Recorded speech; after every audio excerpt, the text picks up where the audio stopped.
Mafia tanah tidak hanya muncul dari masyarakat biasa, tetapi yang punya kewenangan pun ikut terlibat menjadi pelaku.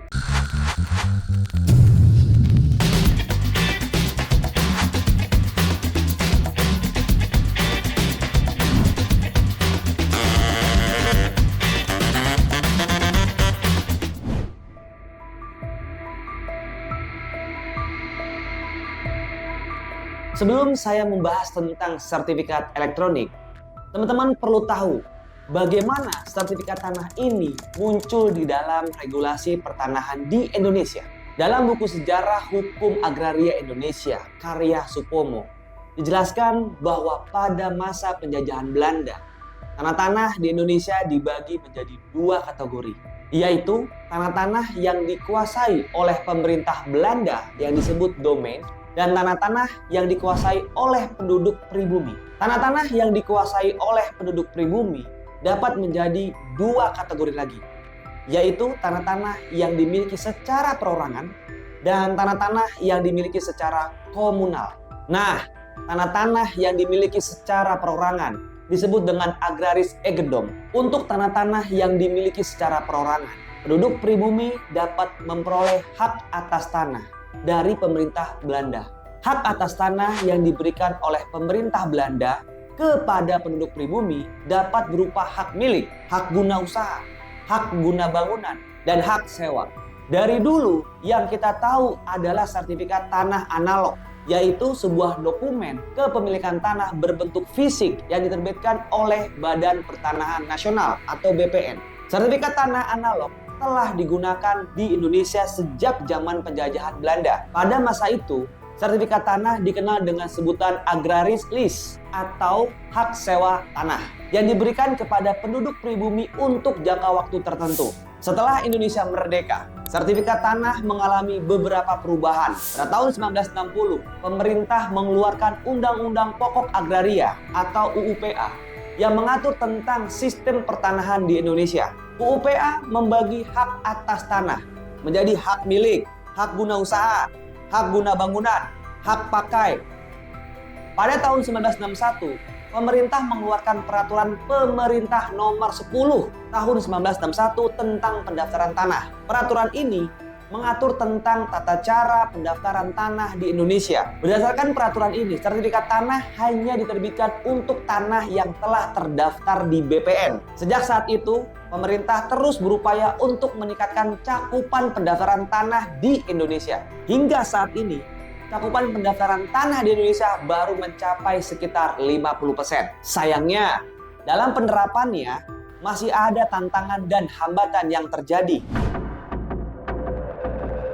Kepemilikan sertifikat tanah ini di Indonesia tidak semudah yang dibayangkan. Seperti yang saya jelaskan di video sebelumnya, banyak oknum-oknum berseragam yang tidak menjalankan kewajiban dan tanggung jawabnya secara profesional. Mafia tanah tidak hanya muncul dari masyarakat biasa, tetapi yang punya kewenangan pun ikut terlibat menjadi pelaku. Selain oknum-oknum berseragam yang berulah, sertifikat tanah dapat dicuri oleh orang yang tidak bertanggung jawab. Pencurian sertifikat tanah dapat merugikan pemilik tanah karena akan membuat sulit untuk membuktikan kepemilikan tanah miliknya. Dari sisi keamanan, sertifikat tanah analog juga rentan terhadap kondisi tertentu karena terbuat dari kertas dan dapat rusak jika terkena air. Lebih lagi, di Indonesia berada di kawasan Ring of Fire yang menjadikan resiko kehilangan data akibat bencana alam semakin besar. Selain keamanan, biaya penerbitan sertifikat tanah analog juga cukup mahal. Tarifnya ditetapkan oleh pemerintah dan dapat bervariasi tergantung pada luas tanah dan lokasi tanah. Hal ini dapat menjadi beban bagi masyarakat, terutama masyarakat yang kurang di sisi ekonominya. Dan juga sertifikat analog juga menyebabkan antrian di loket pelayanan pertanahan menjadi panjang dan menumpuk. Masyarakat memiliki pendapat yang beragam terkait sertifikat tanah analog ini. Sebagian dari masyarakat berpendapat bahwa sertifikat tanah analog masih merupakan dokumen kepemilikan tanah yang sah. Namun, sebagian masyarakat lainnya berpendapat bahwa perlu digantikan dengan sertifikat tanah elektronik. yang lebih aman dan mudah diakses. Kondisi ini yang mendorong Kementerian ATR BPN juga melakukan digitalisasi dengan merampingkan berkas menjadi dokumen digital, sekaligus mengimplementasikan konsep digital melayani atau sebutannya DiLAN. Pada tanggal 4 Desember 2023, Presiden Joko Widodo meluncurkan sertifikat tanah elektronik atau disebut sertifikat L. Peluncuran ini merupakan salah satu upaya pemerintah untuk meningkatkan pelayanan pertanahan dan memudahkan masyarakat dalam mengurus hak atas tanahnya. Sertifikat tanah elektronik adalah dokumen elektronik yang berisikan data dan informasi mengenai hak atas tanah yang diterbitkan oleh Kementerian Agraria dan Tata Ruang atau Badan Pertanahan Nasional. Sertifikat L memiliki fungsi yang sama dengan sertifikat tanah analog, yaitu sebagai bukti kepemilikan tanah yang sah.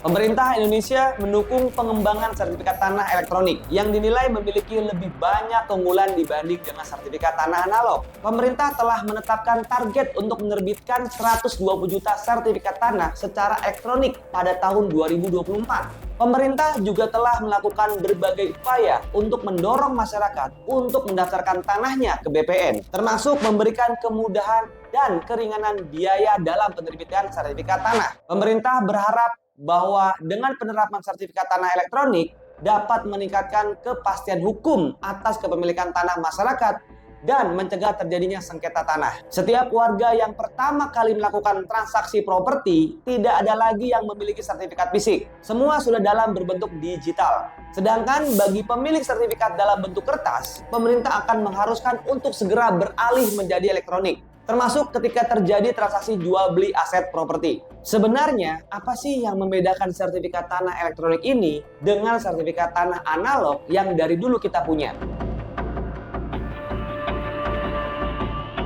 Dari berita artikel yang saya temukan, yang pertama, sertifikat elektronik berbentuk dokumen elektronik yang berisi informasi tanah yang padat dan ringkas. Yang kedua, sertifikat elektronik menggunakan hashcode atau kode unik dokumen elektronik yang dihasilkan oleh sistem. Yang ketiga, sertifikat elektronik menggunakan QR code yang berisi tautan yang memudahkan masyarakat mengakses dokumen tersebut secara digital. Yang keempat, sertifikat elektronik menggunakan satu nomor, yaitu nomor identifikasi bidang atau NIB sebagai identitas tunggal. Yang kelima, sertifikat elektronik menggunakan tanda tangan digital yang dijamin keamanannya. Tentunya, ada kekhawatiran atas lahirnya kebijakan baru ini. Masyarakat belum sepenuhnya yakin terhadap keamanan dunia digital, khususnya terhadap kepemilikan tanah. Banyak orang tua yang masih tradisional, tertinggal dalam perkembangan teknologi. Mereka masih percaya dengan mempertahankan kepemilikan tanah dalam bentuk fisik. Selain itu, potensi kerugian yang mungkin terjadi dari sertifikat tanah elektronik adalah karena ketergantungan pada teknologinya. Segala keuntungan, kemudahan akses, efisiensi, dan anti mafia tanah dapat hilang begitu saja jika teknologi yang digunakan pemerintah lemah dan mudah direntas oleh hacker. Bukan hanya mafia tanah yang tidak akan diberantas, tetapi mafia tanah versi baru justru akan tumbuh subur jika sistem teknologi elektronik pemerintah tidak canggih. Sertifikat tanah elektronik sangat membutuhkan infrastruktur teknologi yang memadai. Gangguan teknis atau keamanan dapat menjadi resiko yang merugikan masyarakat pemilik tanah. Di samping kekhawatiran yang ada, sertifikat L diharapkan bisa menjadi jawaban semua orang yang sedang mengalami tantangan dalam mengurus sertifikat tanahnya. Ada beberapa keunggulan yang bisa kita lihat dengan adanya sertifikat L ini. Sertifikat tanah elektronik memudahkan, mengefisiensikan penerbitan, dan proses administrasi serta membantu mengurangi resiko kehilangan dan pencurian. Tidak perlu cemas jika terjadi bencana. Data sertifikat tanah elektronik tetap terjaga keamanannya di sistem Kementerian ATR BPN. Informasi sertifikat tanah dapat diakses melalui aplikasi Sentuh Tanahku, kapan saja, ada, dan di mana saja. Jika diperlukan, masyarakat dapat mencetak sertifikat elektronik tersebut menggunakan kertas keamanan. Kertas keamanan adalah jenis kertas yang memiliki fitur keamanan yang membuatnya sulit untuk dipalsukan. Dengan ini, memudahkan masyarakat dalam proses pengurusan hak milik atas tanah. Dan harapannya, dengan adanya regulasi baru ini, sertifikat L dapat meningkatkan transparansi dalam proses pengurusan hak milik atas tanah.